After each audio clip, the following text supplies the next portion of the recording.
We're so excited to talk with you today and to have our customer from South Shore Hospital, Luke Popish, on with us just to share a little bit about his experience. I think you'll really enjoy today's webinar. Just a few housekeeping items before we get started. There's a question box in your GoToWebinar control panel on the right side of your screen. If you have any questions as we go, please feel free to post those there. We'll save some time at the end to come back and do question and answer. And we want to make sure we get to your questions. And I know I tend to forget them as soon as I think of them. So please feel free to go ahead and put them in there as we go through. We're also recording the webinar. So if you want to share it with a colleague who wasn't able to join us, we'll get you a link to that as well.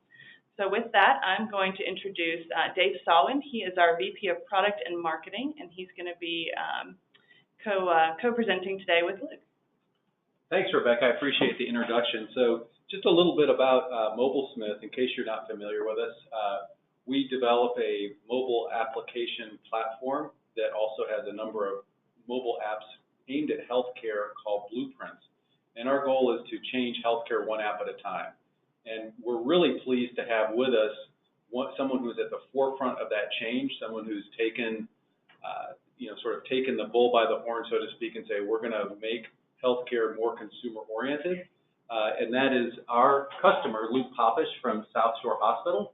And so at this time, I'd like to introduce him and have him say a little bit about himself and take us away. Thank you, David. Thank you, Rebecca. So yeah, as they were saying, my name is Luke Popish. I'm the Executive Service Line Director here at South Shore Health System. We're just about 13 miles south of Boston. So essentially, as a Service Line Director, I'm responsible for the growth and development of the obstetric and gynecological platforms here at South Shore Health System. What that means is I coordinate and liaise with all of the independent private practices, and then I also help with the operations and the growth internal to just the hospital itself. So as you can see from this slide, one of our biggest challenges or our reasons for action was we have a ton of private practice OBGYN physicians and also certified nurse midwives. And every independent practice has their own independent culture. But what we were finding was those cultures all kind of meld in some way, shape, or form when expectant moms show up to South Shore Hospital to deliver. So the challenge was, how do we get a consistent and concise message to all of our patients and families while still managing the independent practices and kind of the messaging and information they give out? So that was really where we started to look at, is there a seamless and integrated solution that we could use where all patients would get the same amount of information regardless of where they chose their prenatal care. Also, another reason for action was we found we were printing a lot of materials for prenatal care.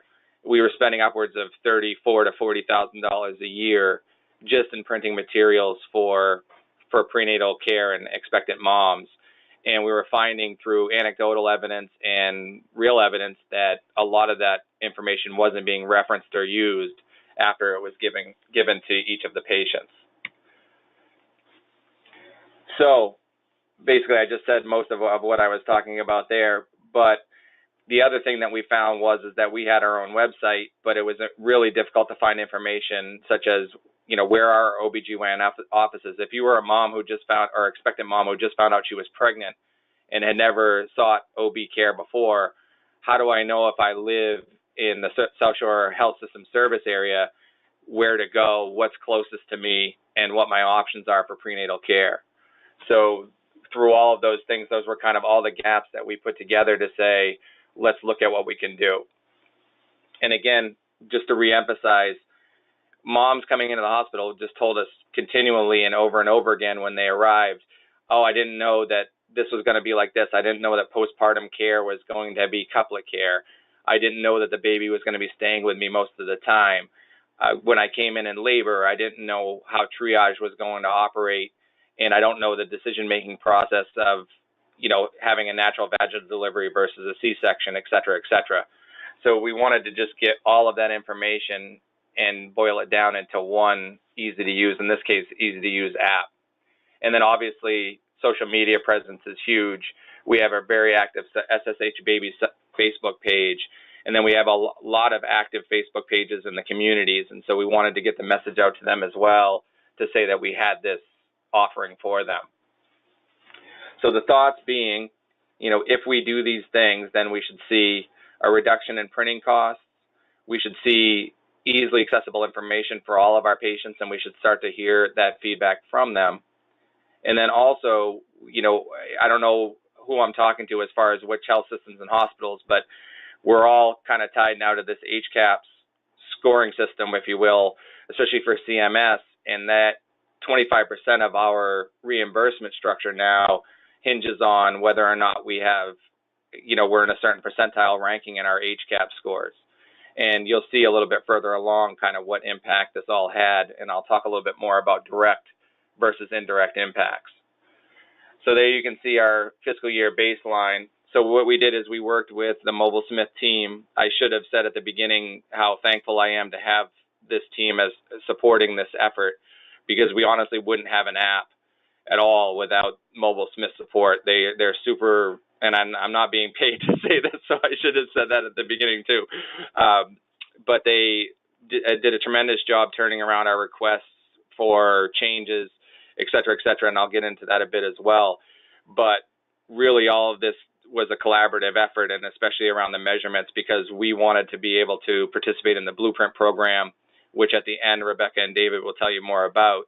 But to participate in the blueprints, we agreed that we would have some metrics that we would measure to kind of measure our success throughout the year once we rolled it out. So our targets were, obviously at the beginning, we had no patients choosing an app because we didn't have one. And you could see our HCAHPS scores, our baseline. Obviously, rating is above the 50th percentile baseline, but we really wanted to see if we could get that up. And then care transitions, essentially what that refers to is in postpartum, moms get a ton of information at discharge about what to expect when they get home, what to look for warning signs in the baby and themselves for care, if they need to come back to the emergency department or go back in for a checkup, all of those different things. We realized that we weren't communicating that as well as we could have, and I'll talk about how we integrated that into the app as well. So here's our trial, and this is kind of our, based on those if-then statements, this is what we tried. So you can see some great screen grabs from in this case, that's not even a Samsung phone, of what we had laid out with MobileSmith and the Blueprint technology for our app. And so basically left to right, the home screen counts the amount of weeks pregnant based on when you register. So I think my baby's the size of an avocado this week because I always have a baby in there because I'm always testing different things with the app. But basically it shows, how many weeks along they are, how many days to go, and then, some tips and tricks that we worked on with our certified nurse midwives and our physicians based on where they're at in their pregnancy, what things to be prepping for, what things to be looking for, et cetera. And you can see they have an appointment reminder there as well for their next appointment with their obstetrician.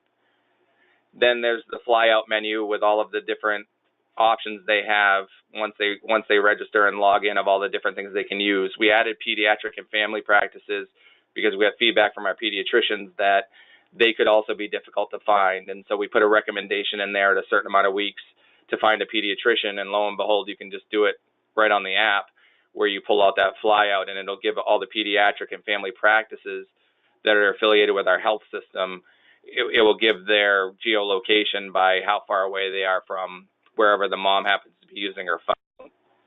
One of the biggest bits of communication that really helped us was the classes and groups, that third phone screen over. We run a varied and large amount of groups and different classes depending on location, depending on where you're at in your care, and depending on what you want to do for prenatal care versus midwives versus obstetricians, et cetera. We also have loss groups that are very well attended, unfortunately, but are very well attended and very supportive for moms and families that have experienced a loss. So we wanted to make sure we had all of that information on the app as well.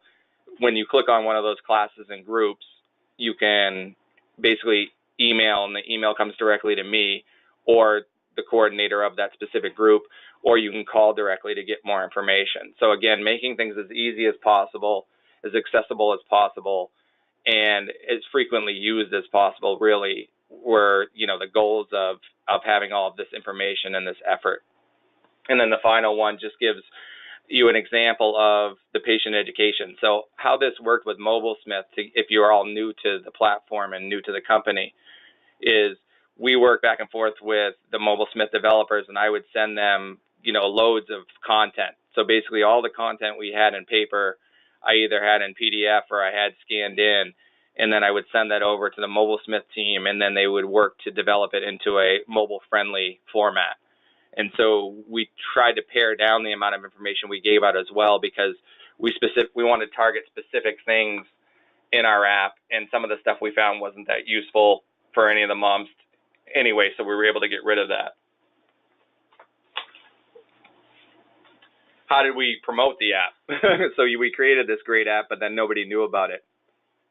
So what these pictures are of, these were 4x6 cards that we gave out to all of the practices. I'm actually in the process of printing 500 more today to give out to the practices. But again, when you look at the printing costs of 4x6 cardstock versus booklets that were stapled, 14-page booklets that were stapled, the costs are minimal compared to what we were spending before.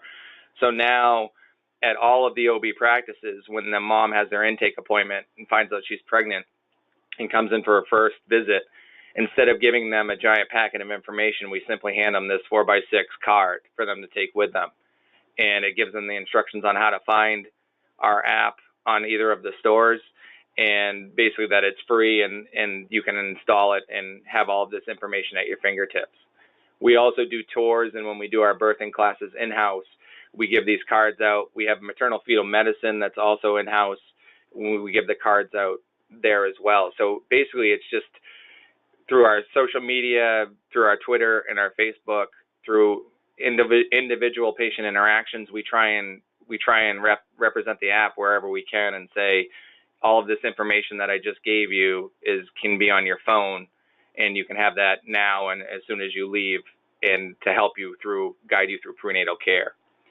One of the things I forgot to mention at the beginning, as far as size goes, in our other reason for action, so I apologize for jumping around a bit, but I want to make sure you all get this information. We do anywhere between 3,400 and 3,600 babies a year, so we're a very high volume facility.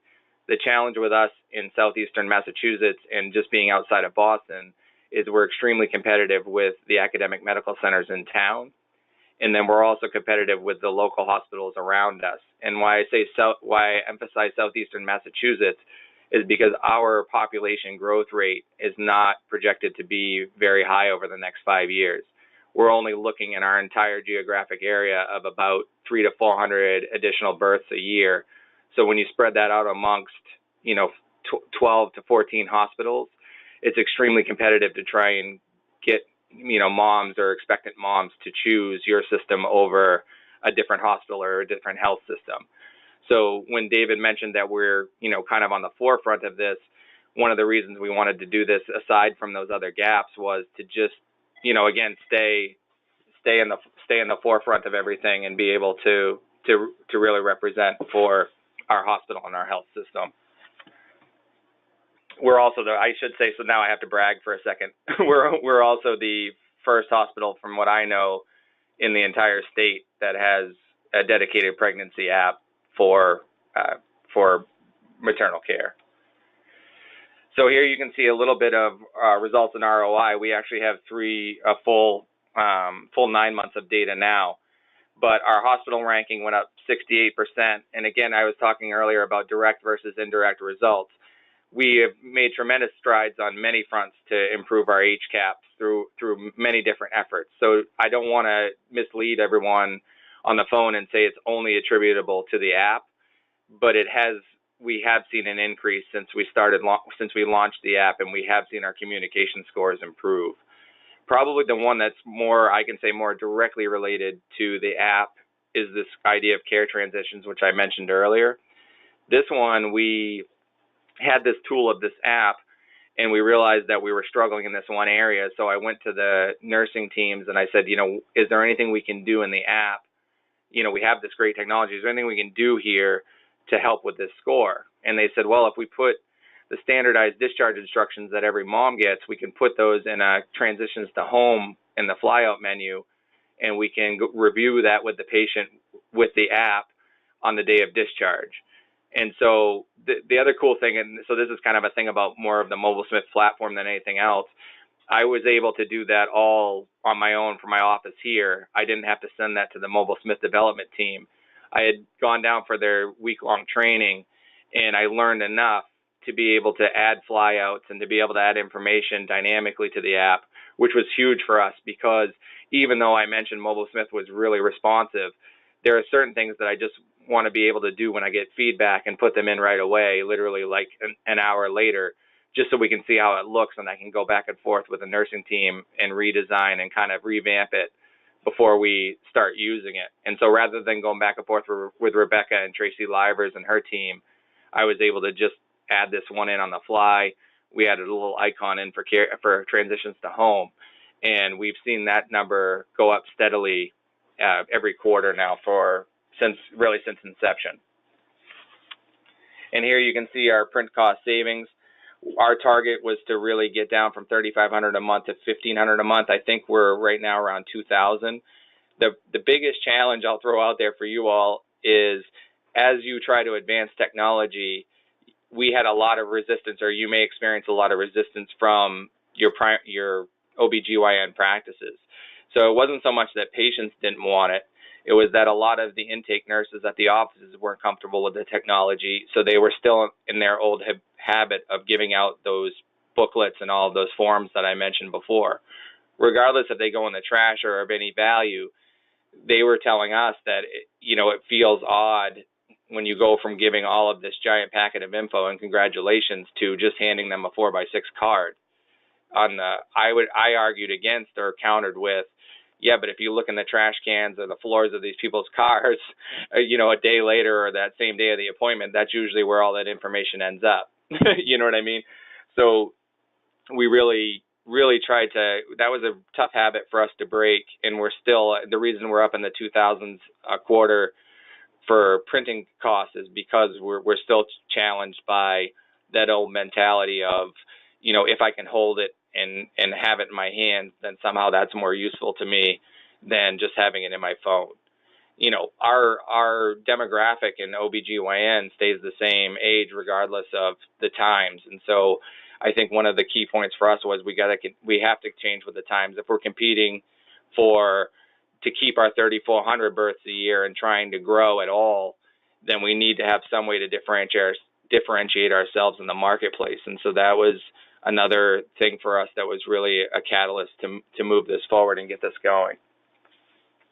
So here you can see our numbers there. Yeah, so 2,400, I apologize.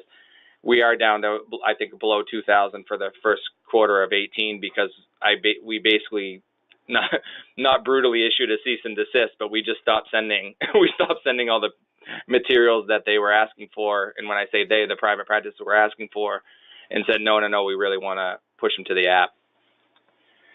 So you can see patients choosing app instead of printed materials.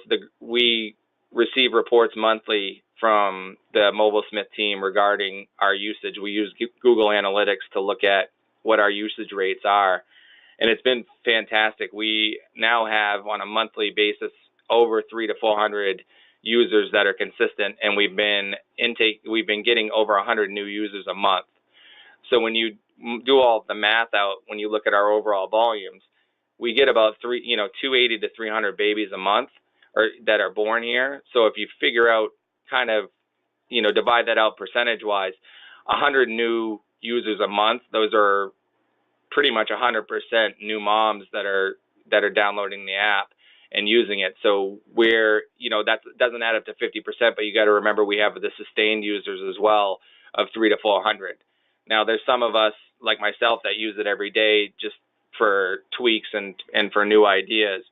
But when you add those all up, we feel that we're at least at 50% of patients that are using the app on a daily basis. Now, again, choosing app instead of printed, and we can talk more in the future if you want more information. We've modified our metrics for 18 a little bit to better reflect usage because it was hard. They were still giving out a lot of the printed stuff, and they weren't always necessarily offered a choice. They were just kind of given both. So that's a little bit of that was a tough KPI for us to follow, but we did our best, and I think we got there. And then again, the HCAP scores kind of speak for themselves there. You can see, especially in, like I mentioned in the transitions, we didn't even have, when we were in the 47th in Q2, we didn't have what I mentioned that we added. We didn't add that until somewhere between Q2 and Q3. And you can see we went 60th and 63rd. Now, again, it wasn't just because we added care transitions to the app, but it was a reminder for all of the nurses to review the information, make sure the patients understood it. And obviously, we're getting more always than usually if you're familiar with HCAPs, because our percentile rank continues to increase, which is fantastic for us. So where are we at now? Well, we're just basically trying to maintain and add new features and add new ideas as it goes, and then we're in the process now of launching a bariatrics app. Again, based on the MobileSmith Blueprint platform, we're working with the surgical team we've identified some KPIs for that as well, and we're trying. We just started our bariatric program here about 3 months ago, or I know about 6 months ago, and we're getting to accreditation now, and we're on the cusp of launching this app, this bariatric app, because we went through MobileSmith and now we have the ability to do up to 5 hosted apps. So bariatrics was the next area of growth that we wanted to focus on. And then now I talk with the service line leaders, my peers, on a regular basis to see where other opportunities are. So I think, let me see so I think, and I'll let David and Rebecca take back over, but the things I wanted to say about the blueprints are, if you're new to app development or new to apps in general, I think it's critical that you follow or go with the blueprint solution. When I went down for training, I represented one of 6 or 7 different health systems, and we had already started down the blueprint track. And I will say that a lot of the users there, even though they got great information and learned a lot about app creation, refinement and development is a challenge. And the blueprint made it so much easier to get the development up and running. I think linking the blueprint base with some expertise on your system's end is really critical to making it be a full success story. You know, again, I view we're always pursuing perfection here, so I hate to call it successful complete, but we are realizing continued success with it. So I think that's a key point to remember. A lot of the trainees were confused by how do I get this up and running, and probably a little bit jealous of ours because we already had the base development and platform going. Same for bariatrics. We turned bariatrics around in less than a month from idea to kind of creation and final version, and it was because we had kind of that back and forth. That being said, the MobileSmith platform is user-friendly enough that I can make a lot of dynamic changes on my own, as I mentioned, which is also key, because even things like misspellings or things like that we may have missed in the original kind of go-round, I can log in, I can make changes, I can update our class structures, I can update our class dates, and I can do all of that without any involvement from the MobileSmith team. So it's kind of a synergistic relationship or symbiotic, I should say, where, I'm able to do enough on my end or our end to continue to update. And then when we want to make big changes, I can reach back out to the team and say, we want to restructure this. Can you all help me with that? So that's kind of my spiel there. And well, I'll take on. That's a good spiel, Luke. We really appreciate it. It's really, like I said at the beginning, a lot of people don't really like change, particularly noticed in healthcare. And so to say we're going to change healthcare one app at a time is kind of a challenge. But leadership requires you to kind of force people to make changes sometimes, and we really appreciate we really appreciate the leadership you provided. I think the one story that you said is the OB nurses that, without compelling metrics, they were going to continue to say, well, the booklets are what people want, or the booklets are what we're going to use because that's what we're comfortable with, and it's not really with the times. A lot of the mothers these days are millennials, for example, and they're using apps. They're not using books, and so. I just have to say I appreciate the leadership that you provided here, and really look forward to the bariatrics as kind of the the next success story coming from you guys. It's really wonderful to see. And I also appreciate all your kind words for our platform. As the product guy, it's like, I heard you say that it's user-friendly enough for you to make your own changes, particularly things like typos. Imagine how annoying it would be to like see a typo in your app and not be able to fix it in real time and have to wait for, we are responsive, but even like 24-hour turnaround time is not good enough for a typo. And so we appreciate those kind words as well. We continue to make improvements there. So I was going to say a couple more, just a few more things about the Blueprint program, and then open it up for questions. And I think, Luke, a lot of the people who have questions may have questions for you. Okay. But I just did want to say that, with the Blueprints program that you mentioned, what we've developed is something that really tries to aim at these particular issues, reducing preventable readmissions with respect to some of our perioperative apps, as well as improving patient experience HCAP scores, and also increasing patient volume. So these are the tough problems that every healthcare system is facing, and we're trying to solve them. And for right now, we've got what we call our perioperative apps, service line, condition trackers, and then we have a provider referral and a hospital access apps. And you're kind of clicking through the service line ones, which is where we really recommend people get started.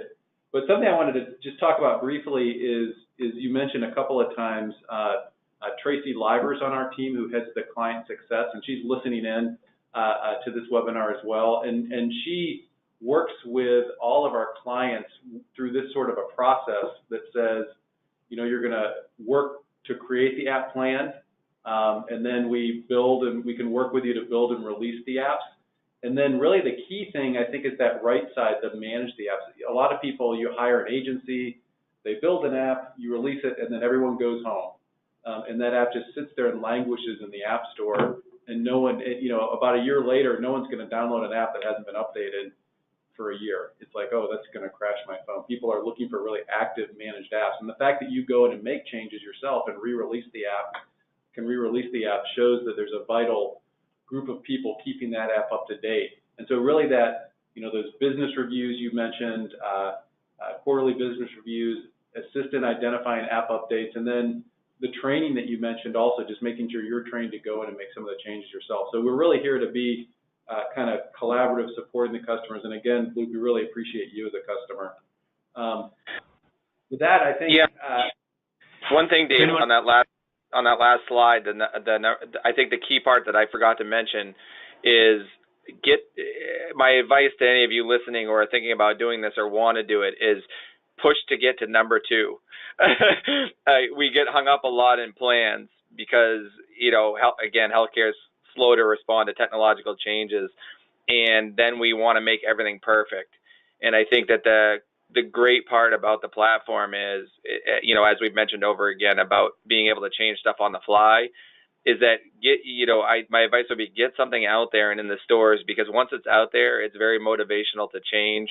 You can get customer feedback and you can make changes as that feedback comes in, but don't get trapped in one, because I think, again, we had a great team effort, but it took a lot of convincing to say this app is not going to be perfect, and this app isn't going to look the same a year and a half from now as it looks right now. But getting it out there and testing it and seeing how it works is more important than refinement before you release. So that's the only thing I wanted to add there. It's a challenge to get to 2 sometimes, especially with hospital leadership. Yeah, one of the things we talk about, and this is something that I mentioned, is that a lot of my favorite apps that I use every day, the first release of them were not very good. And so I think of like airline apps. So like I travel a lot. So if I didn't have my Delta app or American or Southwest app, I would not be having a good travel experience, because they help me through airports. They help me rebook when the flights get canceled. They help me upgrade for a decent price. They run promotions. So it's like the first version of those apps were terrible. I mean, the only piece of valuable content was they had static airport maps. But over time, they get better and better and better. So I think I have to agree with you. It's really hard. One of our biggest challenges is getting people to number 2. And again, on our team, Tracy is expert at helping people and coaching them to get to number 2. And then that unlocks number 3. That's really where the action is. Number 1 is, it's important, but getting to where you have it out there and you're managing it in real time. And that's what our platform's designed to do. Well, we did have a few questions come through, and I know we're running up on time, so we'll try to cover a few of them, and then we'll certainly follow up with you all afterwards as well for some of the questions that we may be able to answer more directly. But one of the questions was just around, sort of that timeline. I think you kind of touched on it when you talked about, it being somewhat difficult to get to number 2. But, Luke, can you talk a little bit about your timeline of kind of how you, from kind of inception to actually getting it to launch? What was that like, getting it through some of the channels on your end in terms of getting approval, getting buy-off? Did you have to run it through IT, that sort of thing? Sure, yeah. I mean, I think, so it started in maybe July, no, before that. Let's say April, May. I was Googling apps, April, May 2017. Was Googling apps and found a UCLA baby app that had won some sort of award. I don't even remember what it was now. And just really, I'm losing track of my years. Yeah, no, how long have we been? No, 2016. Geez, never mind. Anyway, that's not the point of the story. I found the app. I had found out that MobileSmith was a developer, reached out to them. We had an idea, and we had kind of an idea in place by the fall of that year. We were able to turn it around from idea to development within like a month and a half. Like I said, I just kept sending data and sending PDFs and stuff to MobileSmith, and they would send back screenshots and say, do you like this? Do you like this? And then they would send test apps. And we from final agreement on the format until launch was literally from right before Christmas, and then we soft launched in January, and then we really started promoting it in February. As far as the internal hoops go, I think the key points are no HIPAA. So there's no protected information, patient information on this app. So that puts compliance and legal at ease, and it gets them out of the picture, so you don't need any approvals from them other than to vet the contract with MobileSmith and what you're agreeing to pay and do. From an IT standpoint, basically I told them, I know we were in the middle of an Epic development and Epic install, so I said, you all don't need to do anything.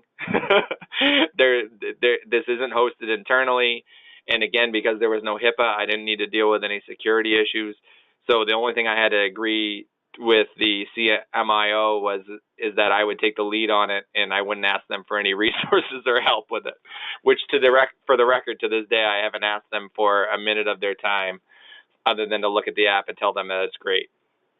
So that was really good. As far as leadership goes and spend, I think that, again, as HCAPS comes more into focus, as cost comes more into focus, having the KPIs to be able to sell to my boss and to be able to sell to the executive leadership team that it was worth the spend, what we were going to spend, was critical. I also have a really strong relationship with our chair of OBGYN, and she was very supportive of it. And we kind of bootstrapped it the first year. We just pulled money out of a variety of different cost centers to be able to put up for the first year so we could get one app. And then once we showed the success of that, I spread the word across the health system and got some additional monies for, like I said, the being able to host the 5-app version. And we were able to get a little bit of money from a bunch of different sources. So that, I hope that clarifies. I apologize for the beginning. Time goes so fast that I feel like we've only been doing this for months, and we've been doing it for a year and a half. Yeah. It's that avocado. They call it pregnancy brain, Luke. I'm stuck at avocado. That's the problem. Yeah. Well, we get one of the questions we do get a lot is with respect to the cost, and we usually find, as you said, that the return on investment, we can build a return on investment case pretty easily. Even just around starting with a pregnancy app, for example, getting started with just a couple of apps, we can usually, demonstrate metrics from either, clients that agree to share those metrics, or just from research that shows where the savings is going to come. And so it's a pretty, you compare it to like going out and hiring a team to develop apps or working with an agency, it's definitely on a per app basis much more affordable. So, and then you get all the benefits of, like you said, being able to, if you hire an agency to build an app, you're not going to be able to go change a typo without, having to open a purchase order for $10,000 to make that change. So, so I think that's the real benefit. There are a couple other questions. Yeah, I believe there was one around just sort of the application device itself. Is it, geared more towards hospital devices or customer devices? I don't know, Dave, if you want to take that one. We predominantly work with customer devices. Not that we can't work with hospital devices, but I mean, most of the apps that are deployed are being deployed on the consumer devices. We do have the patient referral app or provider referral app that doctors are using. They may be using, the providers may be using their own phone, they may be using a phone provided. But we are moving into, with particularly nurses that are now being issued phones at work for security reasons. We do have a couple of clients that are starting to have the apps loaded on devices that were provided by the healthcare system. So we also have an iPad canvas, so a lot of the devices that, particularly around perioperative care, that are being issued to patients on iPads. That's an area that we can also support. Great. I know there was another question around, and if you all do need to drop off, we'll certainly, like I said, get you the recording and we can follow up directly with questions. We'll maybe answer one more. Sure. Luke, you may want to take this one. Someone had asked, just kind of how the app can be used maybe all the way from pre-admission all the way through discharge, and I think that speaks a little bit to what you guys are doing with the bariatrics app. Obviously we've had some other perioperative apps, but maybe you can talk a little bit about what the, kind of the discussions have been like internally around using it for that process all the way from pre-admin to post-discharge. Yeah, sure. And I'm sorry I talked so long. I thought we had till noon. I didn't realize it was only a half hour. So I apologize to everyone on the phone I could have definitely abbreviated some of those things.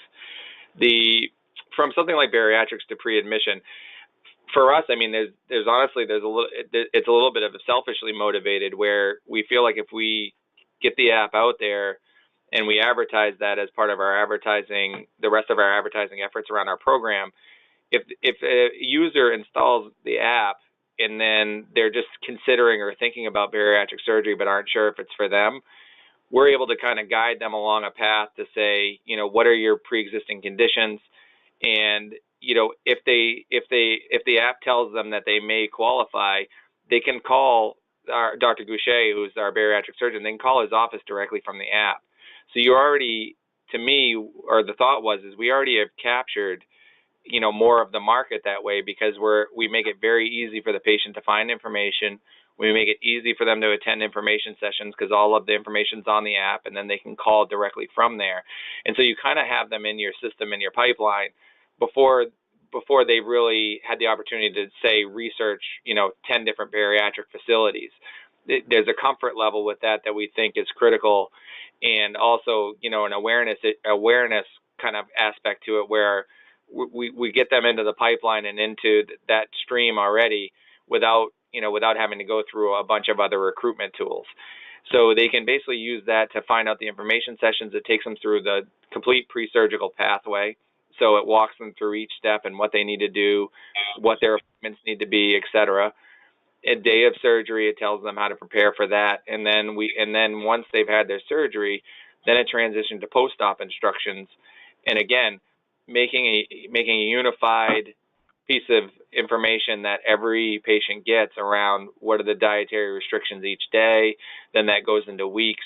It enables them to set reminders for follow-up. So really, you're capturing that patient from just the idea of, oh, this might be for me, all the way through their recovery, and without doing a lot of extra effort other than saying, hey, we have this is the doctors, these are the doctors, this is where everything is at. So I think for us, it's a really solid tool, more in bariatrics even than pregnancy, because pregnancy, they know they're pregnant or think they're pregnant, and they're already coming to an office that's associated with our health system. whereas bariatrics, they could be searching all over Eastern Massachusetts for bariatric programs. And so it's just another way to touch base, another touch point with patients to make them feel comfortable in, entering into the system. Absolutely. Well, I tell you, we do have a few more questions. We're going to go ahead and wrap it up though, because we have folks that will just reach out and contact each person that attended the webinar if we weren't able to answer your question. Someone will be contacting you very shortly and following up with that question and be able to answer it. But I must say, this has been just an honor and a privilege to have you on, Luke, and I really appreciate everything that you've done with our platform, and like I said, being sort of a leader in this space. We're really hoping to see. I personally am on a mission to help make healthcare much more consumer friendly, and I know it's an uphill battle, and I'm glad to have you as a comrade in that effort. So we'll catch up on that soon. Definitely. Yeah, no, I appreciate you all as well. And anyone listening on the phone, if you just ever need a self-esteem boost, just work with MobileSmith, because they tell you that you're really good at things that you don't think you're good at. So but that's way too kind, David, but I appreciate it all the same. So yeah, no, and if you all if anyone's still on that's interested, I'm on LinkedIn, but Rebecca and David, you can give my contact info to whoever Okay. if you want to get into more in-depth discussion. Very good. Well, we'll Really appreciate that. Yeah, we appreciate it. We'll let folks give them a few minutes back, get ready for lunch, and again, thank you everyone for joining, and have a wonderful rest of your day. Thank you. Bye-bye. Thank you.